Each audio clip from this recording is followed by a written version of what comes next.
Welcome back to another episode of Crowd Control. We were off last week. Yeah, we were for Thanksgiving week, but we're back now. There wasn't a lot going on, but we do want to catch up on some campaigns that are all running. Yeah. No new ones that we're talking about this. We're going to talk about ones that are running, two of which are just about over, so we want to start with those first, but then we're going to come back and talk about a couple more and have a special guest.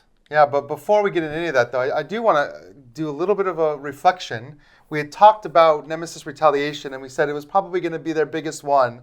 It's already over $5 million. Is that their biggest? I think that definitely bigger than the other Nemesis games. I don't know if it's Awakened Realms. I'll bet Lockdown bid pretty well. But it's already at $5 million, and it's still going. It's $5 million, and it's still going. We'll compare them in the graphics below. I want that little update for everybody. But the first one I want to talk about is the Queen's New Capital. Now, this is a deck building game, but with a very interesting twist. And we've seen a lot of games now where the deck building powers something else, like Plank or Dune or whatever. This one, the deck building powers a city building mechanic. So the cards that you're building your deck out of as you're playing these cards, they're giving you access to build buildings into a actual like city, the Queen's capital. So you're scoring a lot of points from building that city, and also you're having to kind of balance the needs of your deck building with the needs of what you need for the city. And then to top it all off, every round your kingdom is being kind of is resolving a crisis.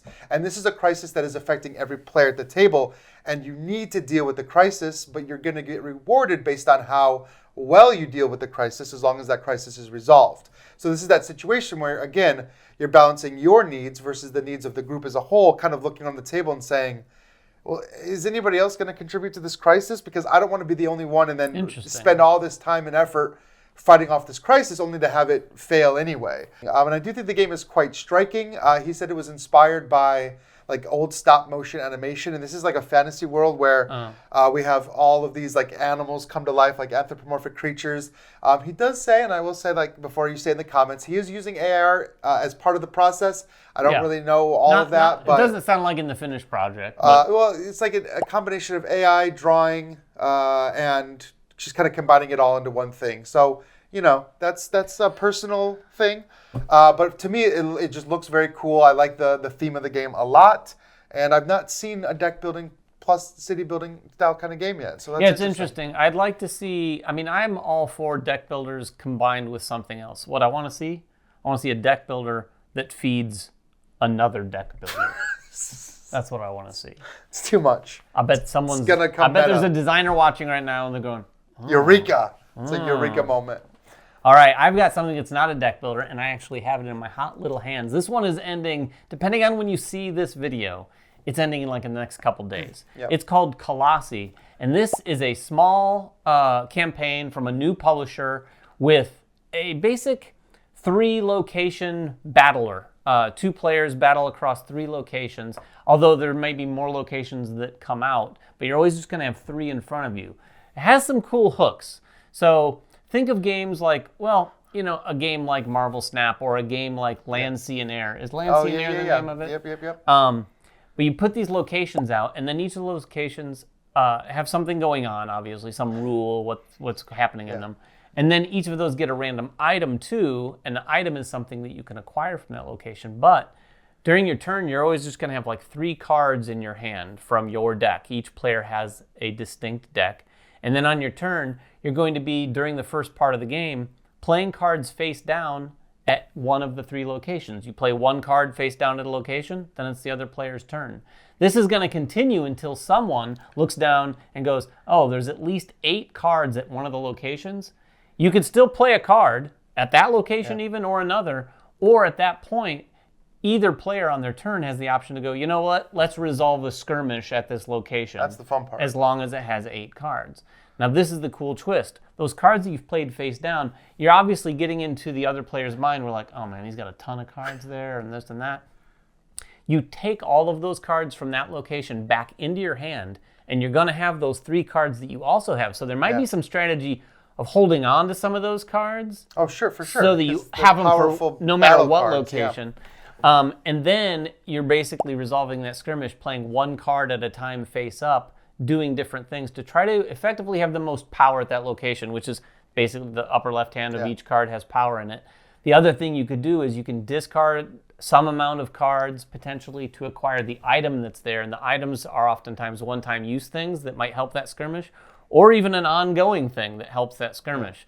At the end of the day, someone wins that skirmish, and then another location comes out, you keep going. Any cards that were at the other locations are still there. The player who passes, or at the end of that skirmish, you take the cards in your hand and you redistribute them at the other locations. So it's like this constant flowing thing with these skirmishes until someone has won 3 locations. Yeah, the skirmish part is the interesting part to me. I mean, the cards themselves are very clean looking, very clean design, but it almost gives me almost like a, I don't want to say this, but almost like a competitive Fantasy Realms vibe, where there's like all these different suits, and then you're playing cards that are like all water cards are better, or like if you have this other specific type of card, it's better. So like when you're playing this skirmish, you're like creating these combos that are like kind of just adding to each other, but then your opponent might be playing cards that say like, well, now all the water cards scores like have 0 power. So like, right, it's really interesting that back and forth of like of playing that out. And we haven't looked through all of the cards. There could be cards that you flip and play that make you mess with the cards that your opponent has played. And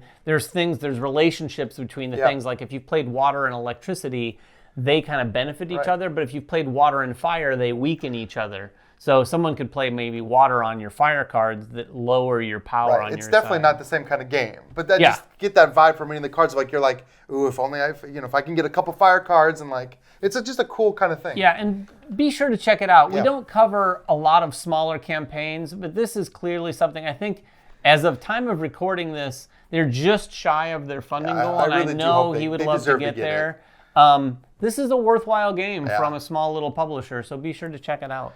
All right, well, we'll be right back. But before we do, I just got back from PAX Unplugged, and I took some time to talk to a ton of, maybe some faces you recognize, I should say. Who might be backing things? Who are probably backing things. So we're going to take a look at what they're backing, and then we'll be right back.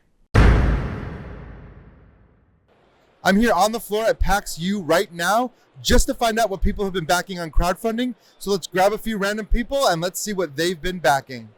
I mean, anyone who's watching me doesn't have a hard time figuring it out, but it's going to be Deceased, a Zombicide game, because I'm not saying I should have, but I did. Well, I'm excited about getting Robinson Crusoe. It's not the last thing I backed, but I'm waiting to get it, and I'm very excited to get it. I can't wait.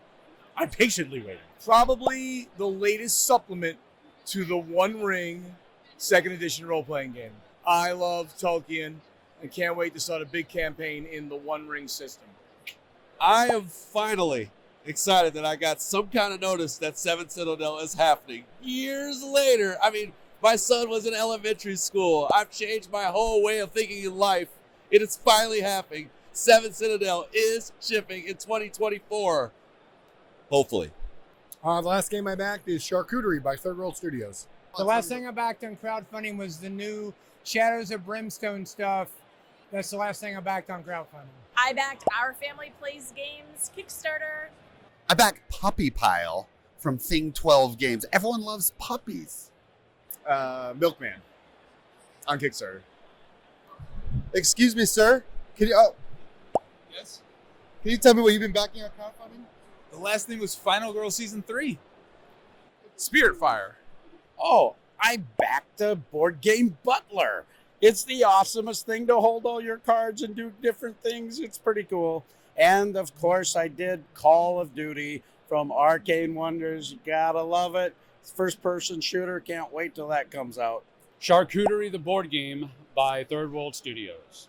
Witcher Path of Destiny.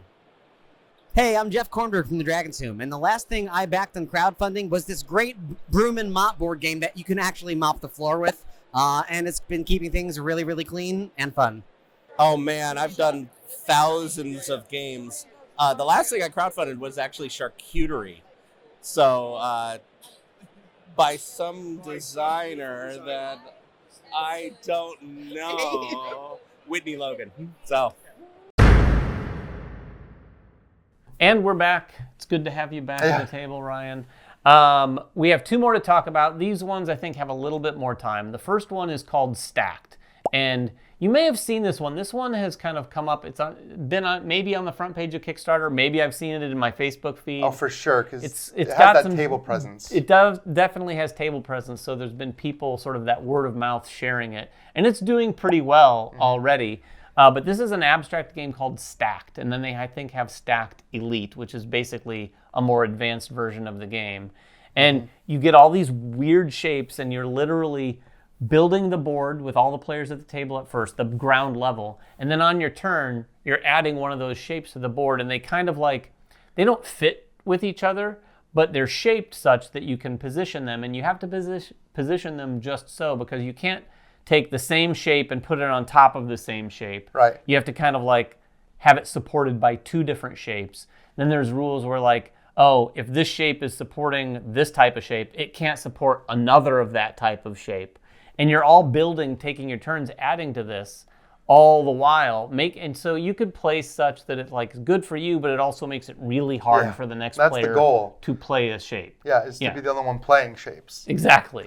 So it looks like a really interesting game. Also didn't look terribly expensive for such a nice table presence. No, and the really cool thing too, like, so like we didn't even talk about thematically, like their inspiration was like looking at those topographical maps or whatever, you know what I'm trying to say. You get it. And the different colors represent like different elevations. So like when you're kind of looking at it, it almost looks like that map of like a mountain or whatever when it's all stacked up, which is really cool. A little bit. I did not know that about it. Inspired for sure. Like, because this is the most abstract looking game you'll ever see. It is, but it does look really cool. And then you said that Elite version it adds like special new pieces that are more challenging and stuff. So. Yeah, it looks like a cool game. Yeah. I might be taking a look at this myself because I like an abstract game. All right, well, we have one more, and this is a big one. I think this is going to draw a lot of attention. This is Star Realms Deluxe. This is the Colonial Edition. If you remember, a few years ago, they came out with the Nova Edition. This is like that. This is going to reprint all of the Star Realms content from all of the expansions that were not in that first box. I think it's from like Colonies forward to the end. And they're reprinting all of that as like premium foil cards. So you're basically getting an entire set of Star Realms all foiled with like sleeves and upgraded components and a play mat. And this one comes with a travel box too. It's like a little travel like set that like comes apart, and you can like set these trays out. So like you can kind of pack it up with your different, whatever you want to different like bring. It says it fits all of the cards with sleeves. So they are kind of looking for a really premium experience here. Yeah, for sure. It almost also feels like the end-all be-all experience. Well, if you I'm not sure if half of the end-all be-all. Yes, but I'm not sure if next year they're going to like, hey, we'll do another one. This one's called the such and such edition. Because I think what they were saying was this is every expansion to the end. Yeah. So unless they come out with like maybe in a few years if they continue coming out with expansions, but I know we've got Star Realms Legacy. I don't know how much more like base Star Realms. I think we'd get Star Realms 2 before we get more Star Realms expansions. That's maybe. Probably true. But if you don't have the Nova collection, which again did the same thing, reprinting all the cards with like high quality foils. So if you get both, which you can do, because that collection's been hard to find, so you can get both if you can go all in and get literally every single Star Realms card that's ever been printed, including the promos, in this foil version. So it's like this is like a super premium blinged out version. Yeah, if you're a Star Realms fan, there's something there for you, and if you have always wanted to maybe consider it, it seems like this is the time where like you can get everything you want. Yeah, and it's not even like, it's not an arm and a leg. Like they could have charged a lot for this. No, it's not. I mean, you know what you're getting. You're getting a ton of content, so it isn't cheap. But it's modest. But yeah, if you've never played Star Realms, this is one of the classic like 1v1 deck building combat games. Like this has the combo system of Star Realms has gone on to inspire so many other deck building games. So like this game has been phenomenal, and it's maintained as become a staple for a reason. So you're missing out if you've not played Star Realms. Yeah, so those are the games that are currently on crowdfunding. Be sure to check them out because some of them are going away very soon. We'll be back again next week, I think.